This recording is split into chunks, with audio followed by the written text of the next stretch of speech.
Rais wa Jamhuri ya Muungano wa Tanzania, Mheshimiwa Dr. Samia Suluhu Hassan, ametangaza kifo cha makamu wa kwanza wa rais na waziri mkuu mstaafu, Mheshimiwa David Cleopa Msuya, kilichotokea tarehe 7 Mei 2025 katika hospitali ya Mzena jijini Dar es Salaam alipokuwa amelazwa akipatiwa matibabu ya ugonjwa wa moyo. Ndugu wananchi, kwa masikitiko makubwa natangaza kifo cha Mheshimiwa David Cleopa Msuya, makamu wa kwanza wa rais na waziri mkuu mstaafu wa Jamhuri ya Muungano wa Tanzania, kilichotokea leo tarehe 7 saa 3 asubuhi katika hospitali ya Mzena jijini Dar es Salaam alipokuwa akipatiwa matibabu ya ugonjwa wa moyo.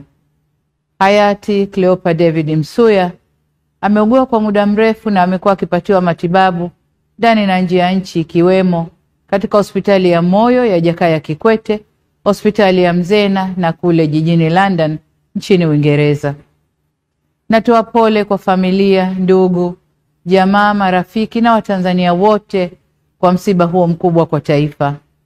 Aidha, ninatangaza siku 7 za maombolezo ambapo bendera zitapepea nusu mlingoti kuanzia tarehe 7 hadi tarehe 13 mwezi huu wa 5. Taarifa zaidi kuhusu msiba huu zitaendelea kutolewa na serikali. Poleni sana Watanzania.